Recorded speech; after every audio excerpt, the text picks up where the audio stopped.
The rain had been falling over Seattle for hours, a slow, deliberate kind of rain that blurred the skyline and turned the city's glass towers into ghosts.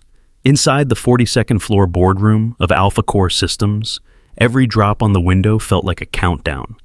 The table stretched almost the length of the room. Its polished surface gleamed under white light, reflecting the signatures of power gathered around it: lawyers, investors, and advisors in tailored suits. At the head sat Evan Cole, 36 years old, founder and CEO. Calm on the outside, but his pulse betrayed him. Today was supposed to be the day Alpha Core merged with Orion Vector Holdings, a deal worth billions, the kind of deal that put one's name in magazines and business schools. The press called it a national leap. Evan told himself it was just business, but somewhere in the back of his mind, something small and uneasy whispered, "Once you sign, everything changes." Next to him, Adrian Park, his oldest friend and co-founder, leaned back with that familiar, easy smile. "We've built this together, brother. Today's just the victory lap." Across from them, Victoria Hale, Orion's strategy director, sat poised, elegance wrapped in precision. Her expression was a careful blend of warmth and calculation. Her lipstick matched the deep red of the folders on the table. Years ago, she had broken Evan's heart with a single sentence: "You think too small." Now, she sat across from him, ready to seal his future. Evan adjusted his cufflinks, trying to focus on the contract before him. 52 pages of legal perfection, every clause checked, every term approved. "You've read this 100 times, he told himself. "It's safe. It's the next chapter." "Mr. Cole," one of the lawyers said, "we're ready whenever you are." Evan nodded. He picked up the silver pen. His hand hovered over the line that bore his name, Evan J. Cole, Chief Executive Officer. And that's when the door opened. A quiet click, barely audible over the hum of the air conditioning. Everyone turned. A young woman in a janitor's uniform stepped inside, pushing a gray cleaning cart. Her badge glinted under the lights. Lena Alvarez, temp staff. She froze when she saw the people inside. "Oh, I'm sorry. I didn't know this room was occupied. I'll just empty the trash real quick." Adrian gave a short laugh. "Make it fast." The others barely noticed her. They were too busy celebrating in advance. Evan didn't look up. The pen was still in his hand, the line waiting. Lena moved quietly around the edge of the room, emptying bins, changing liners. Her motions were mechanical, almost invisible, until she reached the one beside Evan's chair. She bent down, close enough for him to hear her breathing. The smell of cleaning solution and rain clung to her clothes. And then, in a voice that barely existed above a whisper, she said, "Don't sign. It's a trap. They'll take everything from you." The words sliced through the noise like a scalpel. Evan froze. His pen slipped from his fingers and landed softly on the wooden table. For a heartbeat, no one moved. The sound of the falling pen seemed to echo forever. He turned his head just slightly, eyes finding hers. Her face was calm, unreadable, but her gaze held something urgent, something terrified. "Excuse me," he murmured under his breath. Lena straightened, avoiding his eyes. "Sorry, sir." Then, as if nothing had happened, she lifted the trash can, placed it on her cart, and began pushing it toward the door. Evan's heart pounded. "Don't sign. It's a trap." He glanced at the faces around the table. Adrian was smirking, too relaxed. Victoria's fingers tapped once on the folder, rhythmically. Patient, confident. Something felt off, a subtle imbalance he hadn't noticed before, as if the air itself was heavier now. Adrian leaned toward him. "Evan, everything all right?" His tone was light, but his eyes narrowed just slightly. From across the table, Victoria added smoothly, "If you need to review anything, our counsel is here, but we've been over the terms dozens of times." The lawyers chuckled politely. Evan's throat felt dry. The whisper replayed again and again, burning through logic. Who was she? How would she know anything? Was it paranoia? A prank? He looked down at the signature line again. Suddenly, the ink on the page looked darker than before. "Mr. Cole," one of the Orion representatives prompted. "Is there an issue?" He swallowed. His hand twitched toward the pen, then stopped. He felt every eye in the room on him. The weight of expectation pressed down like a physical force. He looked once more toward the door, but Lena was almost gone now, pushing her cart into the hall.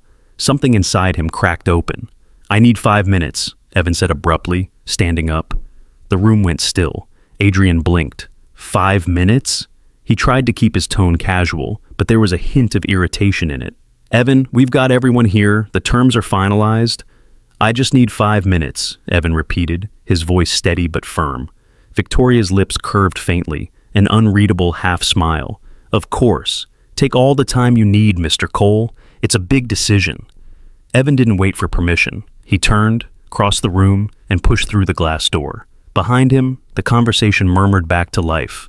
Half confusion, half suspicion. He didn't care. His pulse was too loud. Out in the hallway, the lights hummed softly against the rain-blurred windows. Lena was halfway down the corridor, her cart squeaking on the tile. "Hey!" Evan called, his voice low but sharp. She stopped. Slowly she turned. Her expression flickered. Fear, resolve, something else. Evan pointed at her. "You, with me, now." For a second, she hesitated. Then she nodded. Together they walked toward the small break room at the end of the corridor, the sound of rain and fluorescent buzz following behind them. Evan opened the door first, stepped inside, and waited for her to enter. When the door clicked shut, the world outside vanished, leaving only two people, and the truth neither of them could yet explain. He crossed his arms, every trace of composure hardened into control. "Start talking," he said quietly, "and you'd better have a very good reason for interrupting the biggest deal of my life." Lena clutched the trash bag in her hands, eyes steady despite the tremor in her voice. "I do," she said, "because if you had signed that paper, you wouldn't have had a life left to control." The fluorescent light buzzed once overhead. Outside, thunder rolled faintly over the bay, and inside that glass tower, above a rain-soaked city, a janitor and a millionaire stood facing each other, two strangers about to uncover the same lie. The door closed with a sharp click, sealing them inside the tiny break room. It smelled faintly of coffee grounds, disinfectant, and rain-soaked shoes, the kind of space built for invisibility.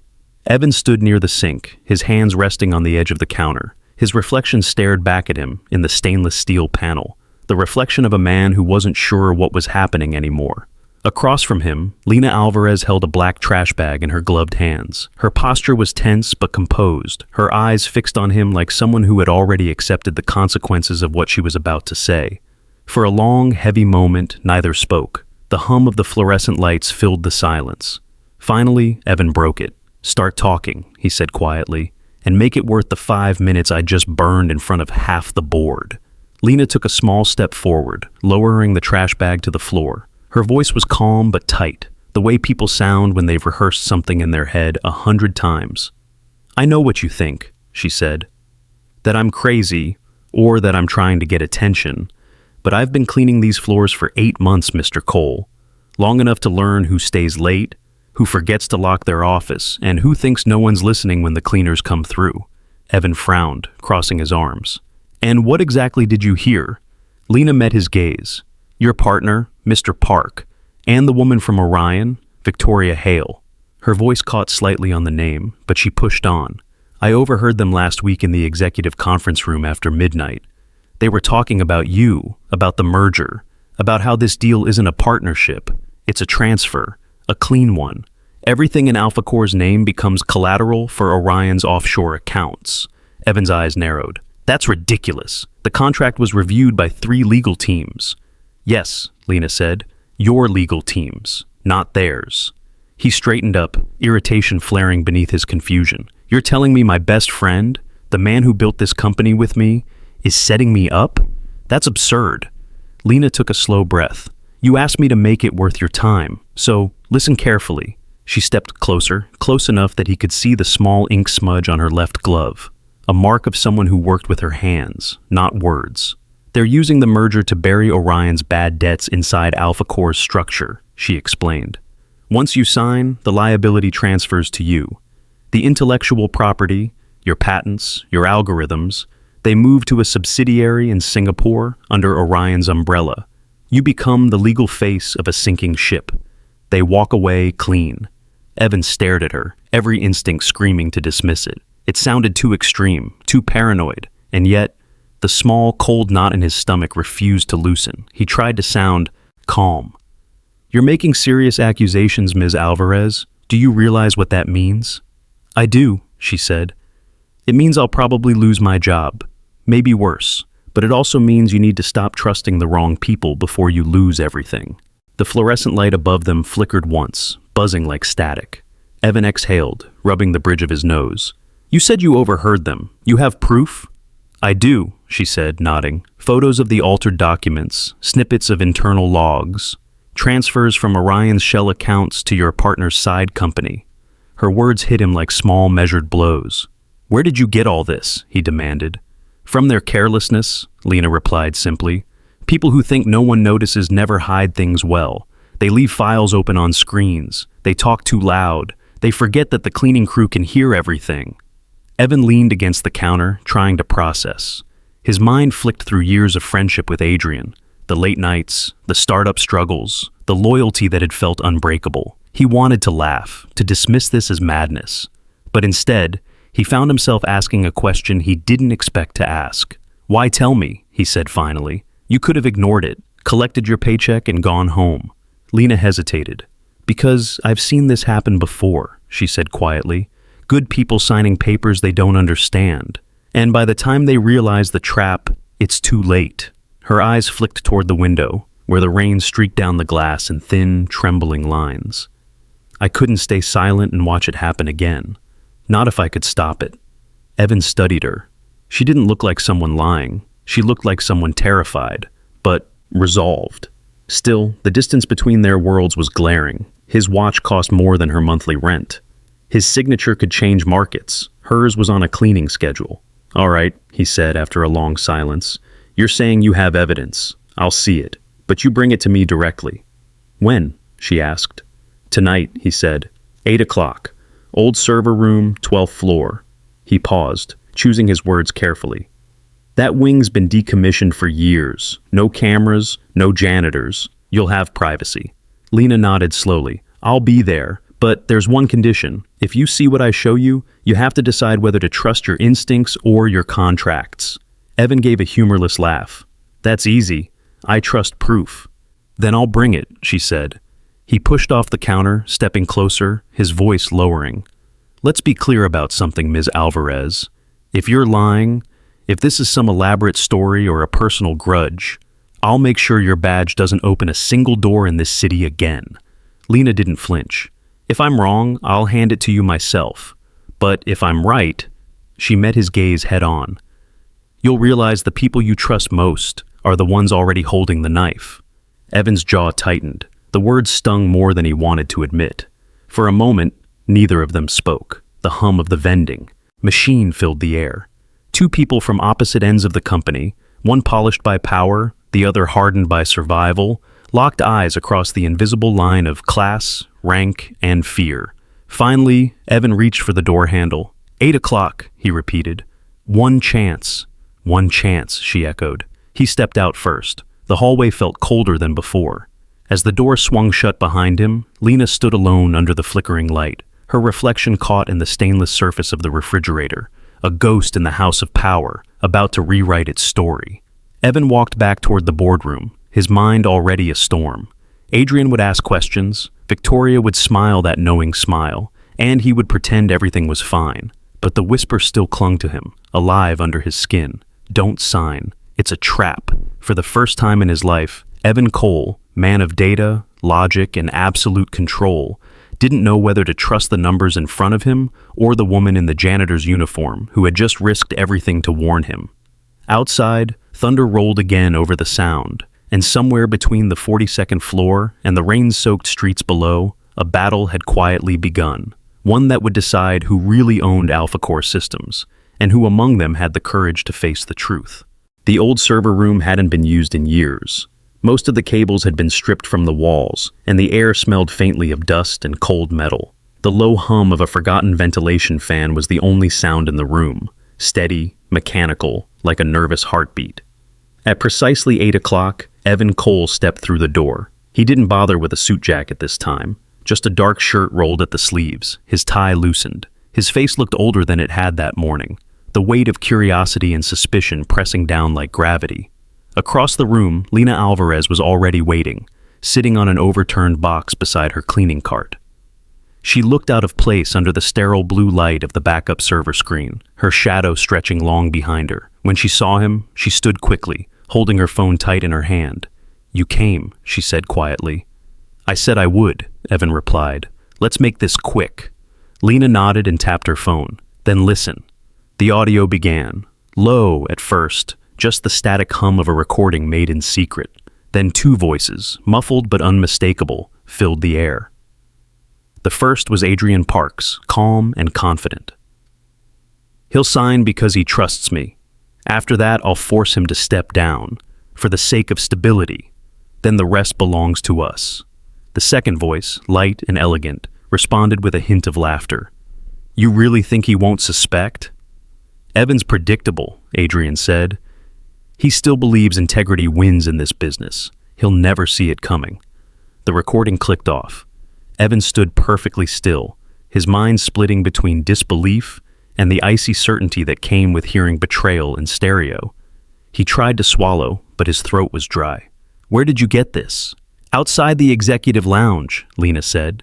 "They were talking after the investors left. They didn't even notice I was emptying bins behind the door." Evan stared at the phone as if it were a loaded weapon. He felt the same chill he'd felt earlier that day, only now it had a name, a voice, and a knife behind it.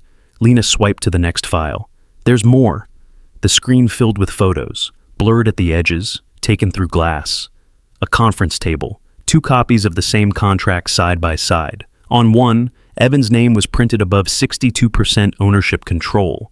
On the other, the number was 18%. Every clause, every signature box, perfectly replicated, except for the details that determined who owned the company, who carried the debt, and who would fall when the structure collapsed. "This one," Lena said, pointing to the first, "is the version you reviewed. And this," she moved to the second, "is the one they plan to file, your signature, scanned. The liability section changed. All debts, all compliance breaches, under your name only."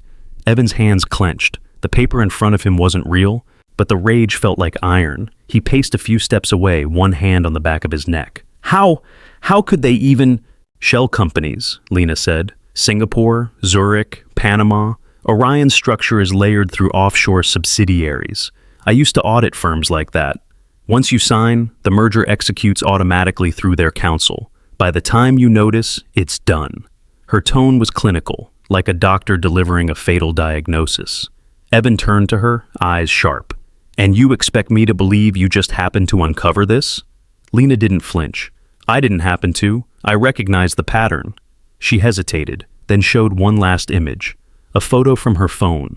Victoria Hale and Adrian, standing close together at an invitation-only gala, their heads tilted near, their smiles too familiar. A caption at the bottom from the event's press page read, "Orion Vector and Alpha Core leadership celebrate partnership success." But Lena's camera caught more, the moment after the staged photo, when Victoria leaned in and whispered something that made Adrian laugh. Lena's voice was steady. "She called you naive, said your moral purity was charming and fatal." For a second, Evan's face broke, not with anger, but something deeper, the kind of hurt that strips the air from your lungs. Victoria. The woman who had once believed in his vision, who had walked away claiming she wanted a bigger world. Now she was part of the knife in his back. He closed his eyes. Adrian and Victoria. It sounded like poison. When he finally spoke, his voice was low and deliberate. "Do you have any idea what happens if any of this is false?" "Yes," Lena said simply. "I can destroy your career. You'll never work in this city again." "I know." Her response was quiet but unwavering. "But if I stayed silent, and you lost everything, I'd never forgive myself." The words hit harder than the threats. Evan turned away, his gaze falling on the black window glass. The city shimmered below, 1,000 offices glowing, people chasing progress, believing in partnerships, contracts, signatures. He saw his own reflection overlaid on the skyline, a man who built a company on trust, now standing in the dark, wondering how long that trust had been a lie. When he spoke again, it was half to himself. "He was like a brother to me." Lena stayed quiet. "You said you have files, documents, screenshots." "I have them on this drive," she said, pulling a small USB from her pocket. "But I don't want to send them from here. The network's monitored. Meet me tomorrow morning, or whenever you decide to believe me." Evan faced her fully. "And if I don't?" She met his stare. "Then you'll sign your own execution. Professionally, maybe personally too. People like them don't leave loose ends." The silence stretched again. The hum of the fan filled the space between them. Evan stepped closer until there were only a few feet left. He searched her face for cracks, some sign of deception, but what he found instead was exhaustion. The look of someone who'd already been dismissed, underestimated, erased. He spoke carefully, each word clipped. "If any part of this is fabricated, if you're playing me, I will make sure no one hires you again. Not in this city, not in this industry, not in this lifetime." Lena didn't blink. "If I'm lying, I'll accept that. But if I'm right," her voice softened, "then I'm the only person standing between you and ruin." The lights flickered once. Somewhere in the walls, the old circuits sighed. Evan looked down at the folder of printed photos she had arranged neatly on the table, then at her phone still glowing with evidence. He didn't thank her. He didn't know how. Gratitude felt premature, dangerous. Instead, he reached for his coat. "I'll be in touch." Lena nodded, slipping her phone back into her pocket. "I'll be here." As he walked toward the door, his reflection shimmered in the metal rack of old servers, a ghost passing through a graveyard of technology. Behind him, Lena sat back down on the box, listening to the sound of his footsteps fade into the corridor. Outside, rain still hammered against the glass of the 42nd floor. And inside that forgotten room, two truths hung in the air, one recorded in a whisper, the other written in betrayal. Evan Cole had spent his life building systems designed to detect lies. But tonight, it wasn't code that would save him. It was a janitor with nothing left to lose. The next morning, the rain had cleared, leaving Seattle wrapped in a thin gray fog. The city looked cleaner, quieter, the kind of quiet that always came after a storm, but before the next one began. Inside Alpha Core Systems, the building buzzed with its usual rhythm. Employees moved briskly through glass corridors, their badges flashing green under sensors. Meetings were scheduled, emails were sent, coffee machines hissed in steady intervals. But in the midst of that controlled hum, Evan Cole was walking down a hallway he rarely used, toward the Human Resources Department.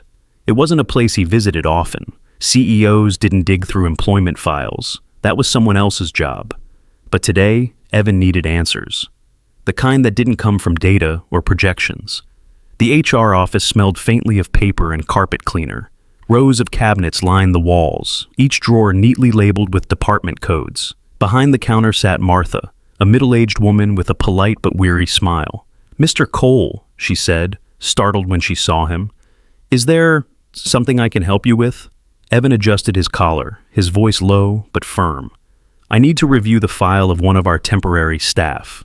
Name's Lena Alvarez. She's on the janitorial roster through ClearPath Services." Martha blinked. "The cleaning contractor?" "Yes." She hesitated. "Usually those records are handled through the vendor." "I understand," Evan interrupted, his tone soft but unmistakable. "This is a direct request. Off the record." Martha nodded quickly. "Of course. Give me a moment." She disappeared into the back room, the sound of drawers sliding open echoing through the space. Evan stood by the counter, his reflection staring back from the glass partition. He still looked like a man in control, suit pressed, hair immaculate, but his mind was anything but calm. He kept replaying the words from the night before. "He'll sign because he trusts me. All debts under your name." The voices had followed him home, haunted his sleep. Martha returned a minute later with a slim brown folder. "Here you go. Alvarez, Lena." Evan thanked her and stepped aside, opening it on a nearby desk. At first glance, it was nothing. A standard employment record, temporary custodial position, hourly pay, excellent attendance, no incidents. But as he flipped the page, something thin and folded slipped from the back. A resume, creased but neatly typed. Evan unfolded it slowly, reading the heading. Lena Alvarez, Bachelor of Economics, University of Washington. Specialization, Corporate Risk and Compliance Analysis, former Senior Compliance Analyst, Vantage and Pike Consulting. He read the next line twice. Investigated cases of financial misrepresentation, anti-money laundering compliance, and internal reporting integrity. Then his eyes caught the note at the bottom of the HR summary, handwritten in faint blue ink. Terminated. After filing an internal report on partner-level misconduct. Case closed without escalation. Employment references restricted. Evan leaned back slowly, staring at the page.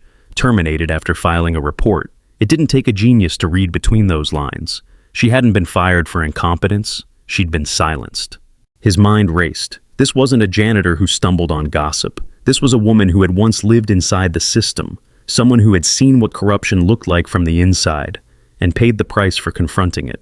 He turned another page. Health benefits. Dependent. Marco Alvarez, age 20. Relationship, brother. Medical condition, severe mitral valve insufficiency. Doctor's note. Surgery required within 6 to 8 months.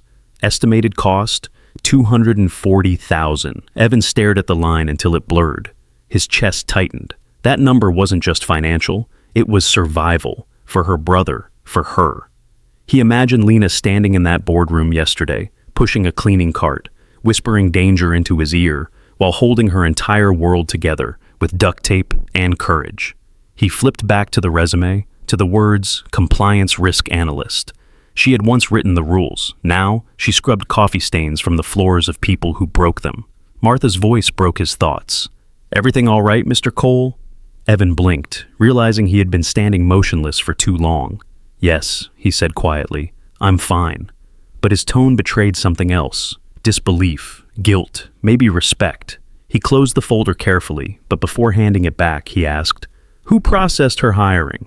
I did actually, Martha said. She came in through a referral from the contractor agency. Very polite, overqualified if you ask me. I remember thinking she shouldn't be pushing mops for a living. Evan's mouth tightened. Did she ever mention why she took this job? She said she needed the medical coverage, Martha replied softly. That's all. Didn't elaborate. He nodded once and handed her the folder. Thank you, Martha. This conversation stays between us. Of course, Mr. Cole. Evan turned to leave, his thoughts louder than his footsteps. The glass hallway outside reflected his image in every direction. A man walking through layers of himself, each one a little more hollow than the last. Back in his office, he set the file on his desk. The sunlight broke weakly through the blinds, casting long, slanted shadows across the papers. He opened the resume again and ran his fingers along the lines as if tracing the path of a life detoured by injustice. University of Washington. Vantage and Pike Consulting, Compliance and Risk Analysis. The same field that had built his company, and the same one that had buried hers. He thought of Adrian's laughter on the recording, Victoria's mocking tone, and now Lena, the woman he had nearly dismissed as a distraction, had been the only one trying to warn him. Evan pressed his palms together, exhaling slowly. He felt something shift, not just understanding, responsibility. He'd built AlphaCore on the belief that integrity was scalable, measurable, programmable, but integrity wasn't in the code. It was in people like her, people who had been broken by it but still chose to do what was right. For the first time in his career, the numbers on his balance sheet felt meaningless. He opened his laptop and typed a note to himself. Verify all Orion transfer ledgers. Cross-check compliance archives for Vantage and Pike, case 3124. The cursor blinked at the end of the line, like a pulse, faint but alive. When he closed the screen, the file was still lying there. He glanced at one last line before standing up. The words seemed to whisper at him from the paper, illuminated by the weak morning light. Compliance risk analyst, terminated after internal complaint. A slow exhale escaped him. He picked up the folder and placed it in the bottom drawer of his desk, separate from everything else, as if keeping it close might somehow keep its truth safe. Outside, the fog was beginning to lift from the sound, revealing the city's glinting towers once again. Evan watched the light crawl over the skyline and wondered how many other people like Lena Alvarez had vanished into the system. Brilliant minds turned invisible by the machinery of power. He adjusted his cufflinks, straightened his posture, and whispered under his breath, All right, Lena, let's see if you're right. Then he left his office, the file locked away but echoing in his mind like a quiet promise. The following morning began too quietly. Sunlight fell through the blinds of Evan Cole's office in thin, perfect stripes, sharp enough to slice through the haze in his mind. He had barely slept. The resume, the health records, the whisper from the server room, all of it still pulsed behind his eyes. When the door opened, the familiar sound of Adrian Park's voice cut through the silence like an old song. "Hey," Adrian said, strolling in with a grin and 2 coffees. "You doing all right, man? You looked tense yesterday. Thought you might have caught the flu or something." Evan looked up slowly. For the first time in 15 years, he didn't see his friend. Not really.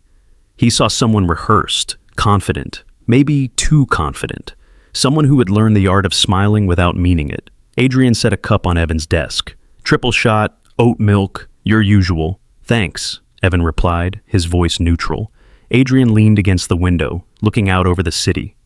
"Big week ahead. The Orion team's waiting for a new date. I told them you just needed time to breathe." Evan's hand tightened on the coffee cup. "Did you?" "Of course," Adrian said, flashing that effortless grin again. "You've been under pressure. I get it. That's why there are 2 of us running this thing. So, we catch each other when one of us stumbles." The words landed with a strange weight. Evan watched him carefully, as though reading a language he suddenly realized he'd never understood. There was a long pause. Then Adrian straightened, brushing imaginary lint off his jacket. "You good?" Evan forced a small nod. "Yeah, just thinking." "Don't think too hard," Adrian chuckled. "You're the heart of this place, Evan. People trust you. And when you sign that deal, they'll see why." He left the room with that same easy swagger. The door shut behind him with a quiet click. Evan exhaled, the air burning in his chest. He felt like the room had lost its oxygen. Down the hall, the day went on like any other. Executives discussed numbers. Screens blinked. The floor smelled faintly of fresh polish. A smell Lena Alvarez had come to associate with invisibility. She moved silently down the corridor, pushing her cart past the glass offices. Her reflection followed her in every panel, a shadow cleaning the edges of power. As she stopped to wipe a smudge from the window near the conference lounge, a voice drifted from the corner. Adrian's. Lena froze, cloth in hand. He was pacing near the far end of the hallway, phone to his ear, his tone calm but tight. "Yeah, he's starting to ask questions," Adrian murmured. "No, he doesn't have proof yet, but I can feel it. He's watching me differently." A pause. Then, "We handle the cleaning lady first, before she makes more noise." Lena's pulse quickened. Victoria's voice, faint but distinct, echoed from the phone speaker. "You're sure she's the one?" "Positive," Adrian said. "She's been snooping. I traced her access log. She's been on floors she wasn't assigned to. She's clever, but not clever enough. We'll make it look like she was selling data. No one questions it if it comes from the janitor." Lena's breath caught. She stepped back, heart pounding, accidentally brushing against a trash bin. The metal clinked softly, just enough sound to make Adrian glance over his shoulder. For one horrible second, their eyes almost met through the glass reflection. Lena turned quickly, pretending to mop the floor. Adrian's gaze lingered, suspicious. Then he resumed talking, his voice lower now. "Set it for tonight," he said. "Company-wide. Call it a security breach meeting. We'll make an example out of her." The call ended. Lena stood still, gripping the mop handle so hard her knuckles whitened. She knew what make an example meant. It wasn't just termination, it was humiliation, public and absolute. She looked toward Evan's office, just a few doors away. For a moment, she thought of warning him again. But after last night, after the way he'd looked at her with that mix of disbelief and threat, she wasn't sure she could trust him either, so she said nothing. That evening, the announcement came over the company intercom. "Attention all employees, please assemble in the main auditorium at 6 p.m. for a mandatory security briefing." The message repeated twice. Whispers rippled through the building. People exchanged curious glances. Security meetings weren't common at Alpha Corps, not unless something serious had happened. Lena's stomach turned cold. She already knew. By the time she reached the auditorium, the seats were almost full. Over 100 employees murmured under the blinding white lights. On stage stood a large screen with the Alpha Corps logo and a single microphone waiting in the center. Evan was seated in the front row, his expression unreadable. Adrian walked on stage, composed and serious, holding a manila folder. His voice filled the room with practiced gravity. "Thank you all for coming on such short notice. I regret that we're here under unpleasant circumstances." The chatter quieted instantly. "We've identified a serious breach of company security," he continued. "Sensitive documents have been leaked from executive systems. Our internal investigation traced the source to a specific individual. Lena felt every pair of eyes shift around the room, scanning for a culprit. Adrian turned toward her side of the room, his gaze steady, almost sympathetic, before speaking again. "Lena Alvarez," he said, "would you please come forward?" The words hit like a gunshot. For a second, Lena couldn't move. Her legs felt like stone. Employees turned, whispering, their faces a mix of curiosity and disbelief. Some looked surprised, others relieved that it wasn't them. Evan's heartbeat thudded in his ears. He looked at Lena, at the small figure standing at the back, motionless under the lights. "Ms. Alvarez," Adrian repeated, "we'd like to hear your explanation." The guards near the door waited. Lena took a slow breath and began walking toward the stage. Each step sounded louder than the last. When she reached the center, Adrian gave a somber nod, like a priest delivering bad news. "Yesterday, files containing proprietary data were discovered on this employee's device," he said, holding up a stack of papers. "She also accessed restricted floors outside of her schedule. The evidence is substantial." He passed the papers down the first row, letting them circulate. Staged photos, fabricated logs, digital screenshots. Evan took one, his jaw tightening. He could see the manipulation, but in front of everyone, with Adrian speaking so confidently, his voice locked inside his chest. "Ms. Alvarez," Adrian said coldly, "corporate espionage is a serious offense. But in recognition of your service record, we'll forego criminal charges. You're dismissed, effective immediately." The room erupted in whispers. Lena looked out over the audience. A sea of faces she'd mopped floors for, smiled at, greeted every morning. None of them met her eyes now. Her voice trembled as she tried to speak. "This is a lie. Enough," Adrian snapped, stepping closer. "Don't make this harder than it already is." Evan's hands clenched against his knees. Every muscle screamed to stand, to speak, but the weight of the moment, the eyes, the hierarchy, the uncertainty, pinned him down. Lena's gaze found him in the crowd. For a heartbeat, she looked straight at him, silently pleading. But Evan looked away. Something inside her broke quietly, without sound. Security moved in. "I can walk," Lena said, her voice suddenly calm again. "I don't need help." As she passed the front row, she stopped for half a second beside Evan. "When you find out the truth," she whispered, "remember this moment. You had a choice." Then she walked out, past the whispers, past the cameras, past the world that had just erased her. Evan stayed seated long after the auditorium emptied. Adrian came over, patting his shoulder with mock sympathy. "Tough situation, huh? But we can't let one bad apple spoil the tree." Evan didn't answer. He just stared at the empty stage where a woman had been accused and condemned. A woman who, hours earlier, had been his only lifeline to the truth.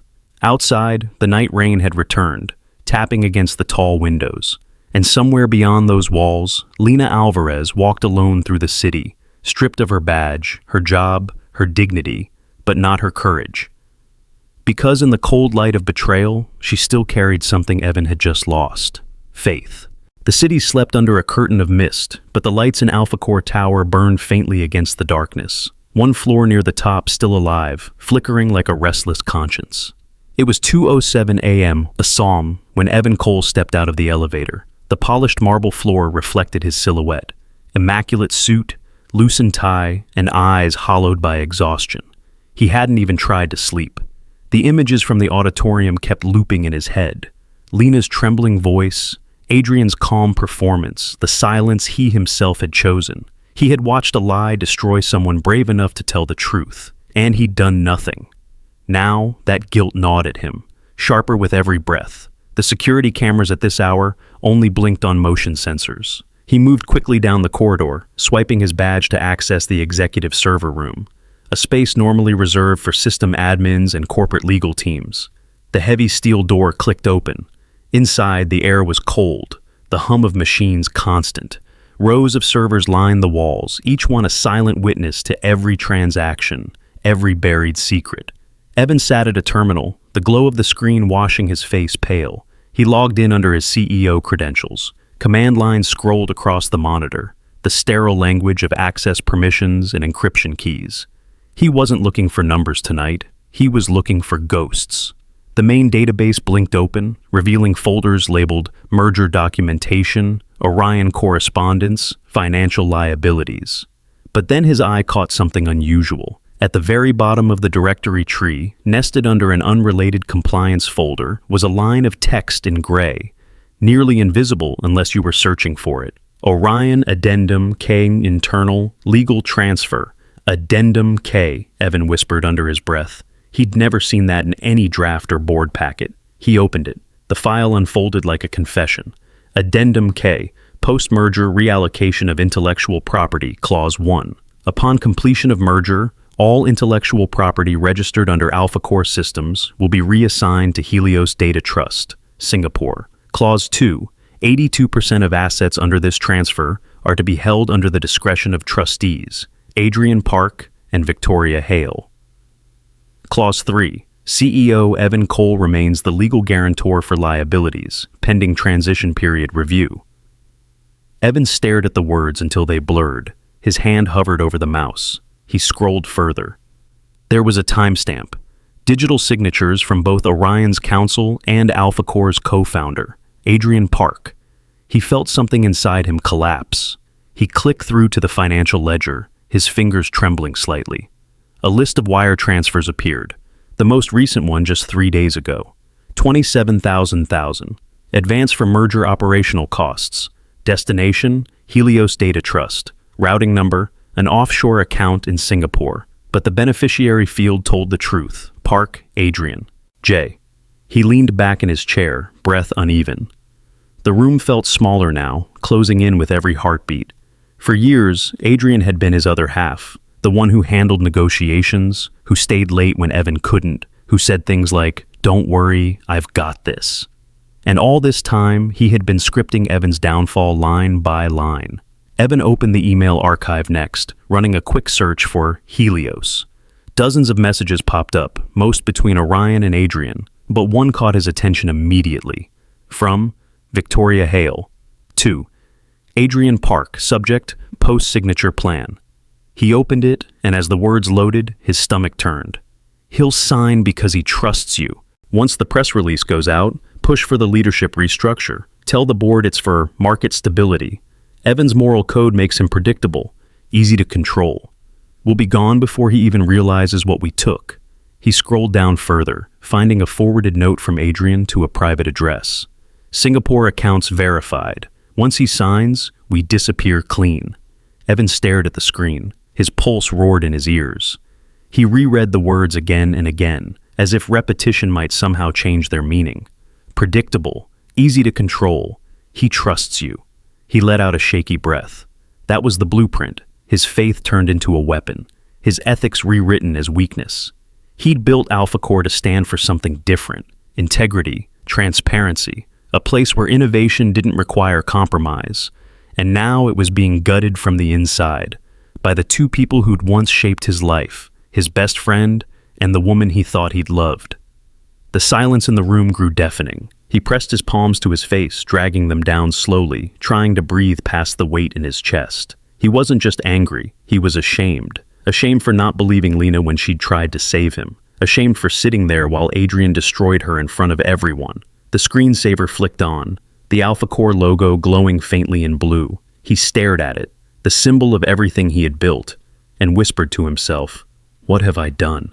For the first time, he understood the exact shape of his naivety. He clicked back to the email chain and began copying the files to an encrypted drive. He didn't know what he would do yet. Confront Adrian, call the board, go to the authorities. But one thing was certain, this couldn't stay hidden.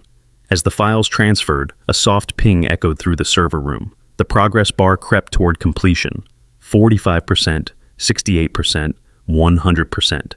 Evan leaned back, eyes fixed on the glowing numbers. The reflection of the monitor painted his face in pale blue light, making him look almost ghost-like. When the download finished, he pulled the flash drive out and held it in his palm. Such a small object, and yet it carried the truth heavy enough to shatter everything. He looked out through the fused glass wall of his office. The skyline stretched endless and cold. Adrian's voice from the recording still echoed in his memory. "He'll sign because he trusts me." And then Victoria's laugh, soft and cruel. "His moral purity makes him easy to control." He whispered the words aloud, as if daring them to stay real. Then he slammed his fist once against the desk, not out of rage, but disbelief. The sound echoed through the empty floor.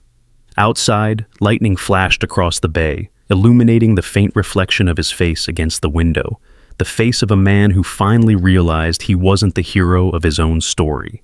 He was the mark, the fool, the one written into their plan to fall first. He sat there until the first trace of dawn began to break over the sound. The city started to glow, indifferent, unstoppable. Evan stood, slipped the drive into his pocket, and straightened his tie. There would be no more hesitation, no more trust without proof. Lena had risked everything to warn him. He had ignored her once. He wouldn't make that mistake again.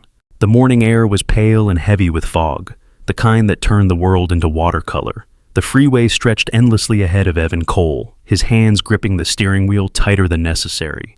He had never driven this route before. South of downtown, past the clean lines of the financial district, beyond where his navigation app usually lived. The road signs changed the language. English gave way to Spanish. The cars were older, the buildings smaller, paint peeled from the sides of faded brick apartments. There were corner stores with neon lights flickering abierto, murals of saints on cracked walls, and a line of people waiting outside a community health clinic that opened only 3 days a week. For the first time in his life, Evan realized how little he'd ever seen of his own city. He parked his car outside a low-rise apartment complex near the Tacoma Narrows Bridge, its paint flaking from years of rain. A faded welcome mat read, "Bienvenidos." He stood there for a moment, listening to the faint hum of traffic from the bridge, then climbed the narrow staircase to the second floor. Unit 2B. He knocked. It took a few seconds before the door cracked open. Lena Alvarez stood behind it, her eyes red and swollen, her hair pulled into a loose bun. She wore an oversized sweatshirt, sleeves pushed up to her elbows, as if she'd stopped caring how the world saw her. When she saw him, the man whose silence had cost her everything, her first instinct was to slam the door, but she didn't, not yet. "What are you doing here?" she asked, her voice rough. Evan swallowed. "I needed to see you."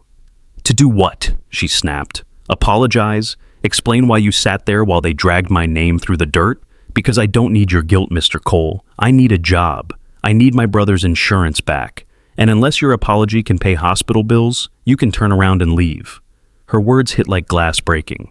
Clean, sharp, deserved. He didn't flinch. "I'm not here to apologize," he said quietly. "I'm here to tell you that you were right. About all of it." Lena laughed once, bitterly. "Right. That's what every powerful man says after the damage is done."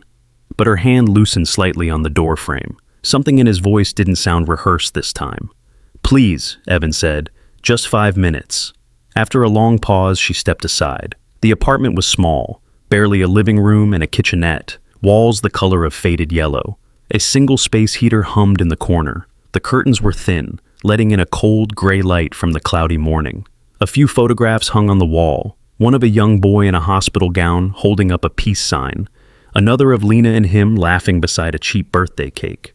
That boy now sat curled on a second-hand couch, hugging a pillow to his chest. He looked pale but alert, his eyes too big for his thin face.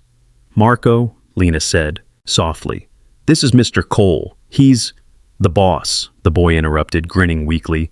"The one who fired my sister?" Lena's breath caught. "Marco," but he waved a hand. "It's okay. I was joking." He coughed lightly, then added, "Are you here to hire her back or to sponsor my new heart? 'Cause we're open to either." Despite himself, Evan let out a breath that was half a laugh, half a sigh. The kid had the kind of humor you couldn't fake. Marco smiled faintly at his reaction, then curled back into the couch, eyes drifting toward the muted TV in the corner. Evan turned back to Lena. "He's funny." "He's exhausted," she said quietly. "The doctor said we have 6 months before it gets worse. Maybe less now that the insurance is gone." Evan nodded slowly. "That's on me." Lena crossed her arms. "Don't make this about guilt, Mr. Cole. I don't need your pity." "It's not pity," he said. "It's truth." She tilted her head, skeptical. He reached into his coat pocket and pulled out a small flash drive, the same one from the night before. He placed it gently on her small dining table, beside a cup of cold coffee. "I went through the internal server last night," he said. "There's a hidden addendum in the merger contract. They call it Addendum K. After the signing, 82% of AlphaCore's intellectual property would have been transferred to a shell company in Singapore, Helios Data Trust. He paused. The owners? He met her eyes. Adrian Park and Victoria Hale. Lena stared at him, her face unreadable. Evan continued. There were also wire transfers. $27 million disguised as merger costs, rerouted to Adrian's personal accounts. I have the logs, the timestamps, and the emails. She even wrote it out clearly. He'll sign because he trusts you. After that, remove him for market stability. He stopped there, the air between them thick with what wasn't said. The betrayal, the blindness, the dead of silence. Lena sank slowly into a chair, her hand over her mouth. So, she said finally, her voice cracking, you found proof. Congratulations. It's not a victory, Evan said quietly. It's a confession. She looked up, eyes hard. Then confess. Say it. You believe them over me. I did, he admitted. And I was wrong. You tried to save me, and I let them destroy you for it. The words hung there, naked, unpolished, true. For a long moment, neither spoke. The only sound came from the old clock ticking on the counter. Then Lena shook her head slowly, tears welling up but not falling. You know what the worst part is? You proving me right doesn't change anything. I'm still unemployed. Marco's still uninsured. And everyone in that building thinks I'm a thief. Evan took a step closer. Then let me help fix that. How? She asked, her voice breaking. You can't buy back a reputation. You can't erase humiliation. You can't unhear the things people said. He looked at her, steady. Maybe not, but I can make sure the people who did this never get to do it again. Lena stared at him, the fight in her eyes flickering between defiance and disbelief. And why should I trust you now? She asked. You're the reason I lost everything. He nodded. You shouldn't, not yet. But I'm asking you to give me one chance to earn it back. Her lips parted as if to argue, but Marco spoke first from the couch. Maybe you should hear him out, he said softly. He drove all the way here. People like him don't come to Tacoma unless they mean it. Lena looked at her brother, then at Evan.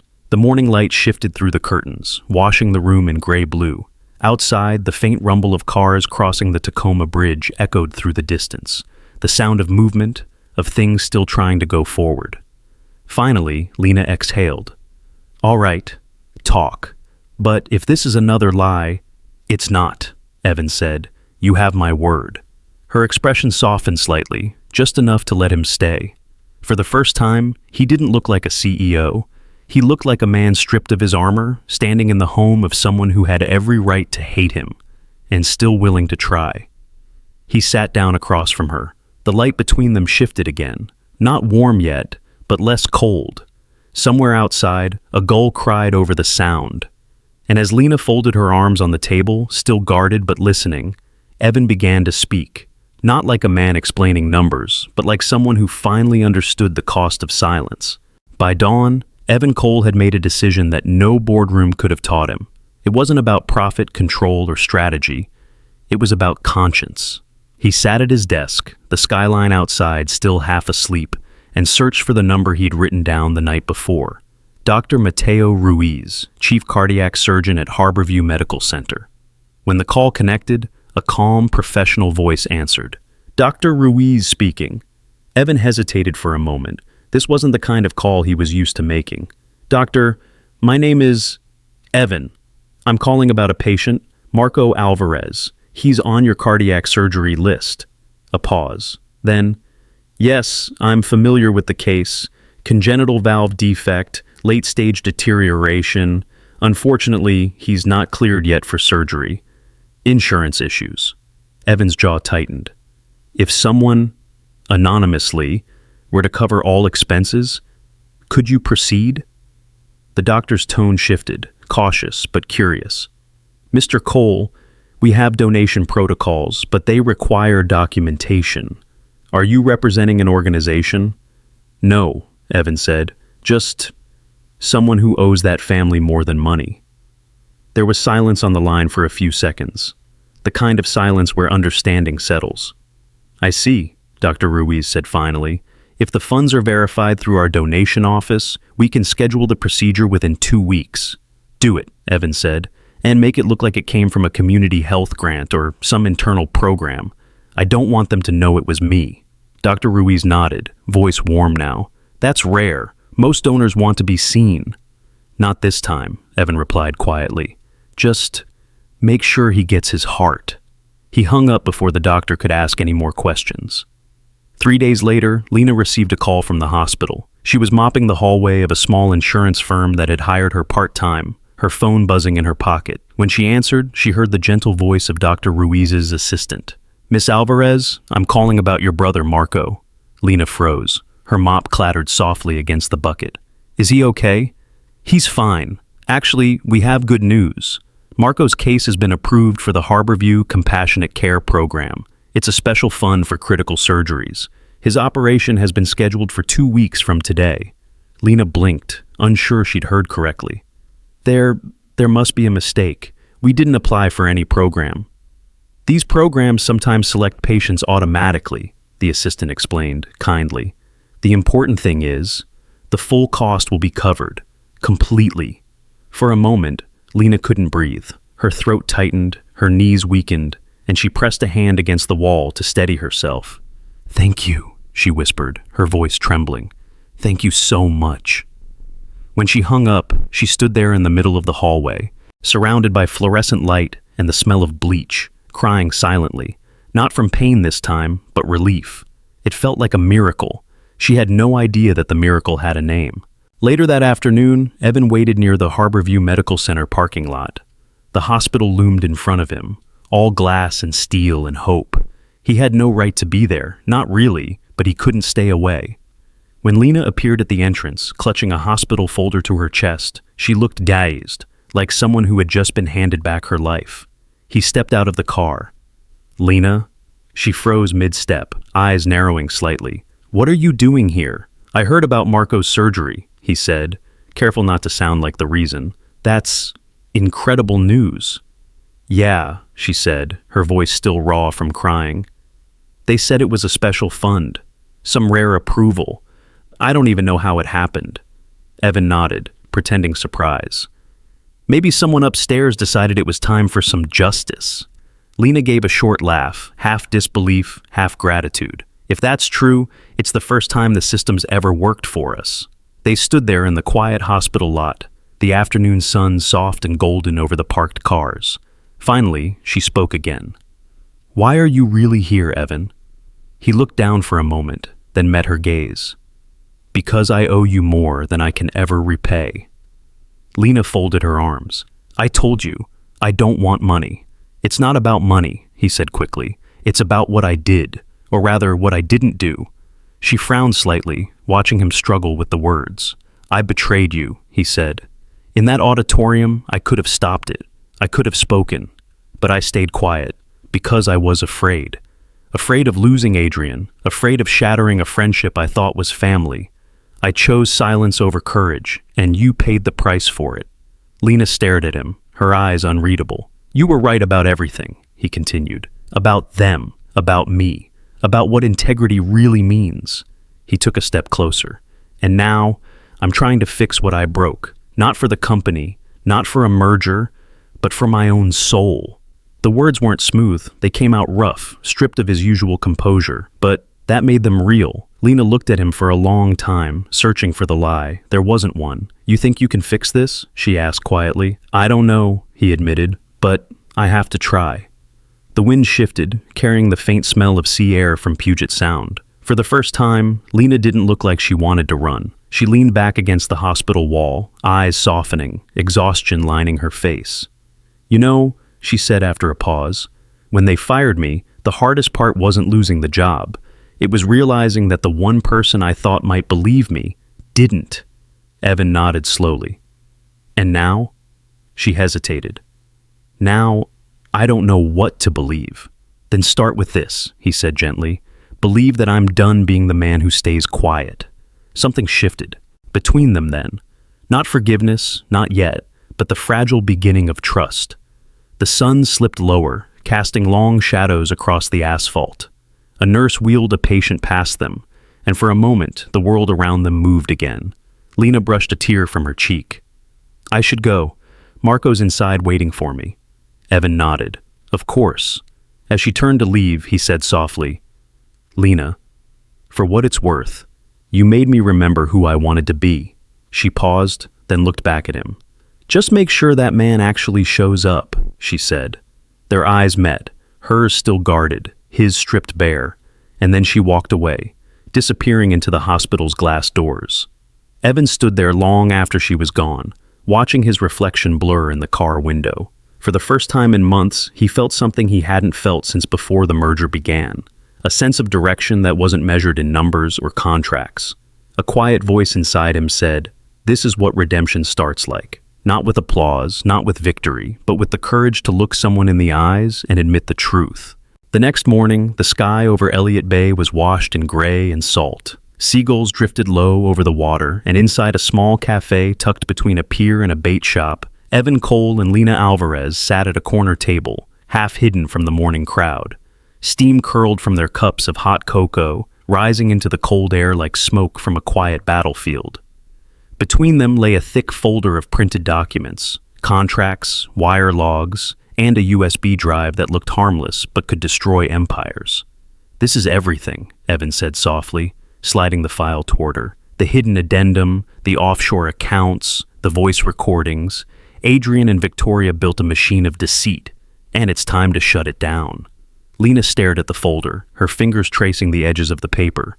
The same woman who once scrubbed the office floors now held evidence that could bring down the people who'd humiliated her. "What's the plan?" she asked, her voice low. Evan leaned closer. "Tomorrow morning. Board of Directors meeting. I'll call for an emergency session. We'll present everything. The proof, the transfers, the recordings." He hesitated, then added, "And I want you there." Lena blinked. "As what? The janitor who stumbled into the truth?"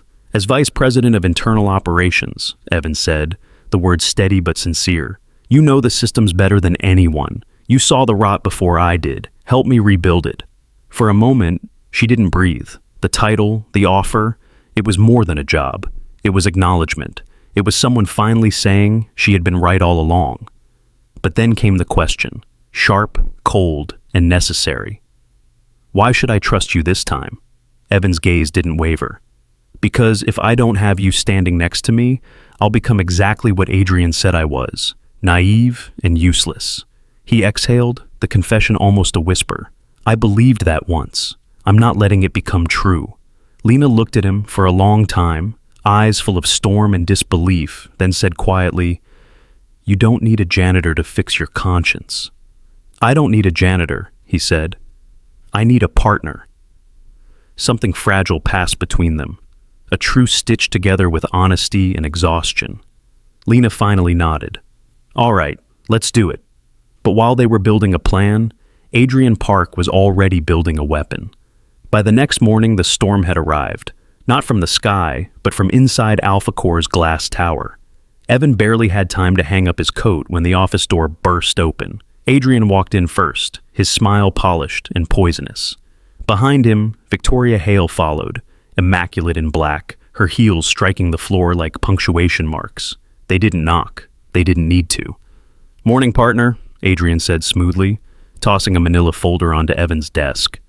"You might want to look at this before you're a little bored." "Presentation?" Evan frowned, flipping the folder open.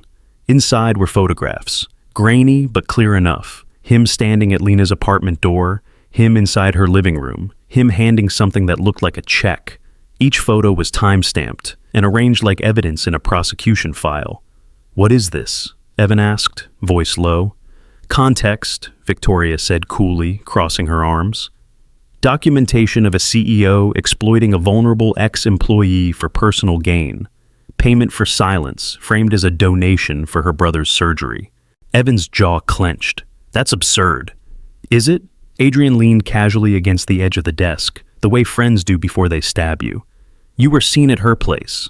There's a hospital donation tied to your financial account. I've got the transaction flagged under an internal audit as of this morning." He tapped the file. "Looks a lot like quid pro quo, doesn't it?" Evan stood, his chair scraping back sharply. "You set this up." Adrian's grin widened. Oh, come on, Evan. You've been sneaking around like some crusader. Did you really think I wouldn't notice? You and your little cleaning lady plotting revenge? Victoria took a step forward, sliding another document across the desk, a forged transcript of an audio call. Evan's voice, edited crudely but convincingly, said, "The money's yours if you keep quiet about the merger." Evan stared at the page, disbelief giving way to fury. "You splice my voice." Victoria's eyes gleamed. "Technology is a beautiful thing. Deepfakes, sound-alikes. The board won't know the difference." Adrian's tone turned colder. "So, here's the deal, my friend. Cancel the emergency board meeting. Destroy whatever evidence you think you have, and sign the merger papers today." Evan's hands curled into fists. "And if I don't?" Victoria leaned over the desk, her perfume faint but sharp. "Then we go public, with everything. The photos, the recordings, the fabricated reports. A story about the CEO who exploited a struggling Latina employee in exchange for inside information." Evan felt the blood drain from his face. Adrian smiled like a wolf sensing weakness. "The press will eat it up, and the board will demand your resignation before lunch." "You wouldn't dare," Evan said. "Oh, we already have drafts of the complaint," Victoria replied smoothly. "HR, legal, even the PR firms prepped. The narrative writes itself. Moral CEO turns predator, hides behind charity." Evan tried to steady his breathing. "You're bluffing." Adrian leaned closer, voice low. "You think I'd come in here without leverage? You taught me how to plan, Evan. I just learned faster." He picked up the framed photo on the desk, one of Evan and Adrian from their first startup days, both laughing, younger, hungrier, still believing in ideals. Adrian turned it over in his hand. "We were supposed to do this together," he said softly, "but you had to grow a conscience. And now, look where it got you." He set the frame down and straightened his suit. "Here's how this works. Sign the merger, keep your title long enough for the press tour, then step down quietly. You'll keep your name, your penthouse, your dignity. Everyone wins. And if I refuse," Adrian's eyes hardened, "then your little friend and her brother lose everything. The hospital, the insurance, the surgery, gone." Evan froze. Victoria smiled faintly. "Such a shame if someone flagged that medical donation as a conflict of interest. Might cause administrative delays." The implication landed like a bullet. "You touch them," Evan said quietly, "and I'll—" "You'll what?" Adrian interrupted, his voice suddenly sharp. "Call the police? Go public? Do you have any idea how much faster rumors travel than truth?" Victoria picked up her handbag, glancing at her watch. "We'll give you until noon. Cancel the board meeting, Evan, or we'll cancel you." She started toward the door, but Adrian paused, turning back once more. "Don't make this harder than it has to be," he said, his voice almost tender. "You always wanted to be the hero, but heroes don't survive in business. We both know that." The door shut behind them. Evan stood motionless in the silence that followed, the sound of his own heartbeat echoing in his ears. He looked down at the fake documents spread across his desk, pages meant to erase everything true about him, about Lena, about what they were trying to rebuild. For the first time since he'd uncovered the betrayal, he didn't just feel angry. He felt trapped. He reached for his phone, Lena's name on the screen, then stopped. If they were willing to drag her into this, every move he made could put her in danger. He looked out the window, Seattle's skyline blurred by rain. Somewhere in that gray sprawl, Lena was probably sipping coffee, thinking the worst was over. He whispered to himself, "They just declared war." But what neither Adrian nor Victoria knew was that Evan had already started preparing for one. By evening, the sky over Seattle had turned the color of wet steel. Rain whispered down the glass walls of Alpha Core Tower, blurring the city lights until they looked like smudged constellations.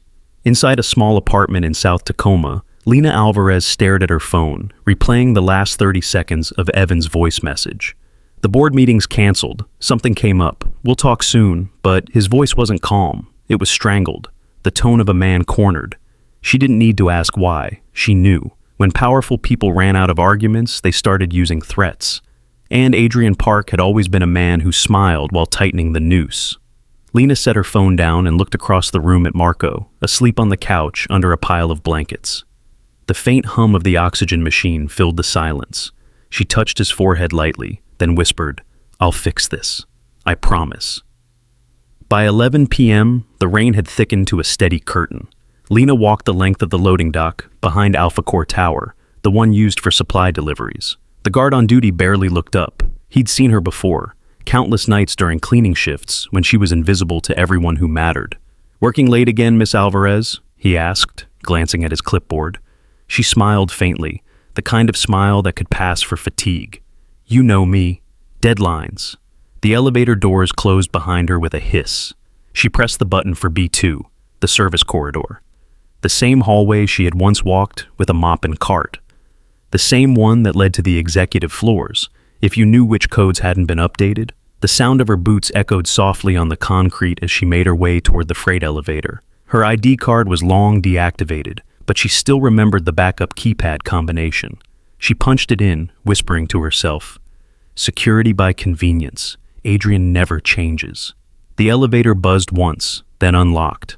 Moments later, she stepped out onto the executive floor, where silence felt heavier than air. The office lights were off, except for a single glow from Adrian's corner suite, a night lamp left on, illuminating rows of awards and family portraits that looked like props in a theater of lies. Lena slipped on latex gloves and moved carefully through the room. The smell of coffee and cologne still lingered. Her eyes scanned the desk. Leather blotter, pens, notepads, the same precision she remembered from her cleaning days. That's when she noticed it. One of the pens was slightly heavier than the others. She lifted it. It wasn't a pen at all. It was a micro voice recorder, sleek, silver, and blinking faintly. Her pulse quickened. She tapped a bit the power button and watched the LED flicker alive. The playback began automatically. Adrian's voice, sharp and arrogant, filled the room. "He's losing his edge, Vic. He thinks morals still mean something, but everyone breaks when you hit what they love. South Tacoma isn't exactly high on the police radar, if you know what I mean." Lena froze. Her hand trembled around the pen. "If Evan doesn't sign by noon, we make the call. The Alvarez girl and her sick brother become an example. He'll fold. They always do." Her stomach turned cold. She glanced toward the door, half expecting someone to appear, but there was only silence, and the rain pressing against the glass. She quickly opened Adrian's desk drawers. Inside the top one, printouts. The real merger contract, complete with the hidden Helios data trust clause and a handwritten note scrawled in Adrian's penmanship. After signing, remove Evan within 48H for market stability. Beneath it, more papers, wire instructions, bank logs, and a folder labeled Crisis Response, Evan Cole. The contents were worse than she'd imagined. Drafts of press releases accusing Evan of financial misconduct, legal memos pre-written for his removal, and an HR termination script titled Misuse of Authority, Employee Alvarez. He'd planned it all, even the public shaming. Lena exhaled slowly, forcing her shaking hands to steady. This wasn't just corporate corruption anymore. This was criminal extortion. She plugged the town recorder into her phone, copying every file. Then she photographed every page, backing them up to an encrypted drive. Before leaving, she opened her email, attached the documents, and sent them to herself, twice, and to one more address, Evan Cole. If Adrian found out she'd been here, she'd lose more than her job. But if she didn't act now, someone else would lose everything. As she slipped the recorder back into place, thunder rolled over the bay. "Not tonight," she whispered. "You don't get to win tonight." At 6 a.m., Evan's doorbell rang. He woke with a start, disoriented, his suit jacket still draped over the couch from the night before. The rain had stopped, replaced by a dim light creeping through the floor-to-ceiling windows overlooking Elliott Bay. The bell rang again. He walked barefoot to the door and opened it. Lena stood there, drenched, breathless, her cheap coat soaked through, holding her phone like it was evidence in a trial. "Lena?" he said, stunned. "What?" "Inside," she said quickly. "Now." He stepped aside. She walked straight to the kitchen island, water dripping from her sleeves, and placed her phone flat on the counter. Without a word, she pressed play. Adrian's voice filled the apartment. "If Evan doesn't sign, the Alvarez girl and her sick brother will have problems. South Tacoma doesn't get police attention fast." The recording ended in silence. Evan felt the blood drain from his face. "Where did you get this?" he asked quietly. "Your friend left it on his desk," Lena said, her voice steady now. along with every document that proves what he's been doing. Offshore transfers, shell company contracts, even the termination plans for you. She met his eyes. This isn't just corporate betrayal anymore, Evan. It's blackmail. It's a crime. Evan stared at her, at the exhaustion, the defiance, the strength. He wanted to say a dozen things. I'm sorry. I should have believed you sooner. I never meant to drag you into this. But all he managed was, you risked everything again. So did you, she said. The difference is, this time we have proof. Evan nodded slowly, the weight of the moment settling in. You realize what this means? Yes, Lena said. It means we don't have to fight them in secret anymore. He exhaled, running a hand through his hair. We go public. Legal route, full exposure. She nodded once. But we do it right. Evidence, witnesses, authorities, no leaks until we're protected. For the first time in weeks, Evan's voice regained its calm. Then we start today. Lena looked at him, her soaked hair sticking to her cheeks, eyes blazing with quiet determination. Evan, she said softly, if you're going to do this, do it not because you owe me, but because you finally owe yourself the truth. He met her gaze. I am. Outside, the clouds began to break, letting in streaks of pale sunlight across the water. Evan glanced at the phone, still playing faint echoes of Adrian's voice, the proof of everything. Then he looked at Lena. No more silence, he said. She gave a small, tired smile. No more silence. The morning sun hit Alpha Core Tower like a spotlight, sharp, unforgiving, and cold. For the first time in weeks, the glass facade didn't look like a monument to power. It looked like a mirror waiting to reveal everything hidden behind it. Inside the second-floor executive boardroom, the air was unnaturally still. Every seat at the oval table was filled. Directors, legal advisors, shareholders. A line of coffee cups stood untouched.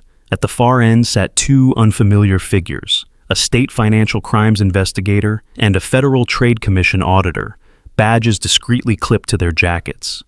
And that was when Adrian Park and Victoria Hale walked in. They looked perfectly composed. Adrian adjusted his cufflinks. Victoria smiled with the slow confidence of someone who thought she'd already won. Adrian gave a half laugh. Good to see you're back to business, Evan. I knew you'd come to your senses. Evan Cole didn't answer. He stood near the projection screen, his face calm, too calm. Behind him, the lights dimmed slightly as the blinds automatically lowered, letting in only a slit of Seattle daylight. Then the door opened again. Every head turned. Lena Alvarez stepped in, wearing a simple navy suit that didn't try to impress but somehow commanded more attention than all the tailored Armani in the room. Adrian's smirk faltered. You've got to be kidding. Evan's voice was steady. Everyone, this is Lena Alvarez, our new Vice President of Internal Operations and Compliance Integrity. The room erupted in whispers. A few board members exchanged bewildered looks. Wasn't this the same woman who had been accused of espionage and theft? Lena met their eyes without flinching. Good morning, she said quietly. Thank you for giving me 5 minutes to show you what really happened here. Evan gave her a small nod, then stepped aside. Lena connected her laptop to the projector. The first image appeared on the massive screen. 2 documents side by side. This, she began, is the version of the Orion merger contract that Mr. Cole and this board were shown. She pointed to the left. It indicates that Alpha Core would retain 62% control post-merger. Then she moved her cursor to the right. And this, she said, her tone tightening, is the version filed for legal registration, discovered on Mr. Park's encrypted drive. In this one, Alpha Core's control drops to 18%. A murmur spread through the room. Evan watched silently as faces turned from confusion to shock. Lena continued, her voice clear but firm. The financial responsibility for all merger debts would transfer directly to Mr. Cole's name.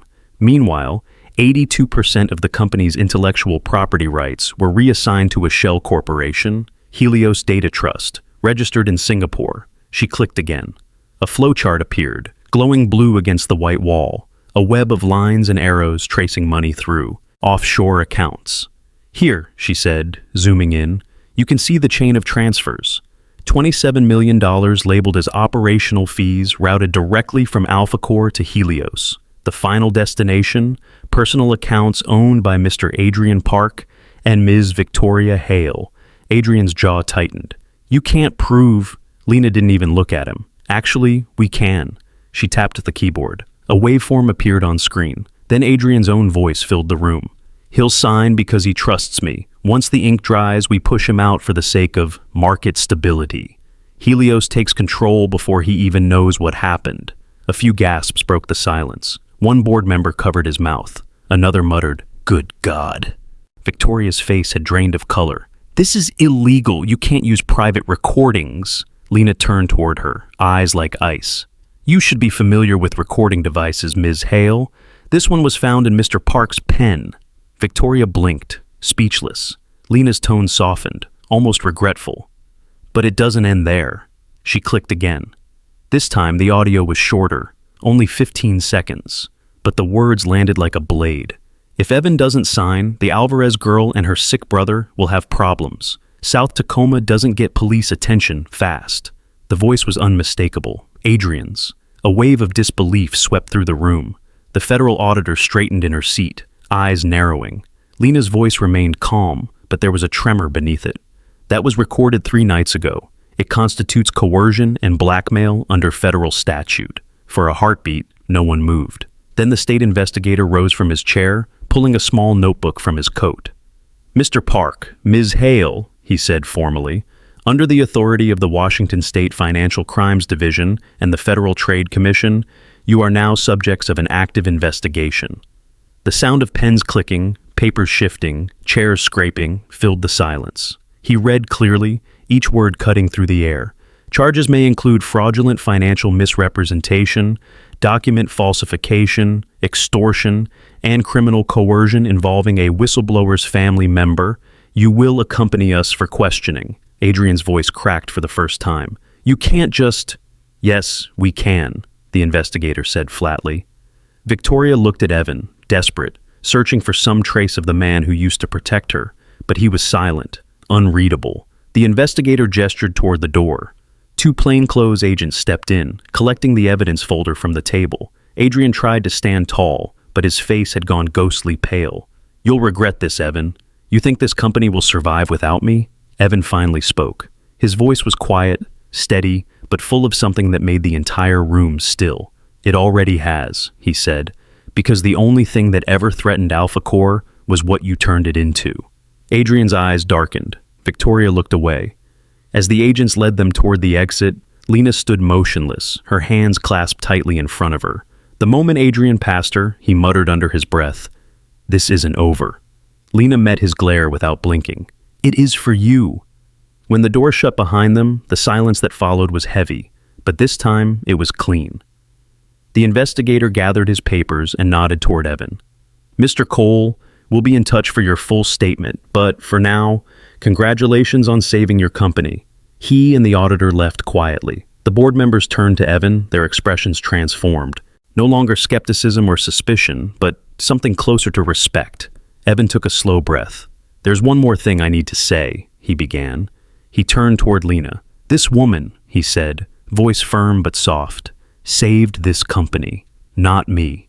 The room stayed utterly silent. "She saw what I refused to see," Evan continued. "She spoke when I was too afraid to. And everything that still stands today, every job, every line of code, every dream we built, exists because she refused to stay silent." Lena looked at him, eyes bright but steady. Evan smiled faintly. "You called it integrity, Lena. I call it courage." A few of the board members began to clap, quietly at first, then stronger, the sound echoing off the glass walls. For once, the light pouring into the room didn't feel cold, it felt earned. 3 weeks later, the storm had quieted, but the echoes of it still lingered through every corridor of Alpha Core Tower. The headlines called it the Seattle Turnaround. Financial magazines dubbed it the century's most unexpected corporate reversal. But inside the building, among the people who had seen fear turn into courage, there was another name whispered with genuine reverence: the woman who saved integrity. Adrian Park and Victoria Hale now faced full-scale criminal investigations. Their assets were frozen, their reputations dismantled, and their names became cautionary tales in every compliance seminar on the West Coast. Evan Cole, meanwhile, had changed too. He no longer walked the executive floor with the same steel posture. The sharp edges had softened, not with weakness, but with clarity. That morning, in front of the entire leadership team, he signed a formal appointment letter and handed it across the table to Lena Alvarez. "Effective immediately," he said, "you are the new Chief Integrity Officer of Alpha Corps." Applause filled the room, not forced, but heartfelt. A few people even stood. Lena, still uncomfortable with attention, smiled awkwardly. "I was just doing my job," she said quietly. Evan shook his head. "No, Lena, you did everyone's job when the rest of us forgot ours." The applause swelled again, echoing through the glass walls. Outside those walls, Marco Alvarez was finally free of monitors and hospital rooms. His surgery had gone flawlessly, and Dr. Ruiz called it one of those rare perfect recoveries. When Lena visited him, he grinned from his bed, clutching a stuffed dolphin someone from Alpha Corps had sent. "So," he teased, "are you like the boss now?" "Something like that," she said, laughing. "You deserve it," Marco said earnestly. "You fought the monsters and won." Lena smoothed his hair back gently. "I didn't do it alone." That evening, the city glowed under a lavender sky.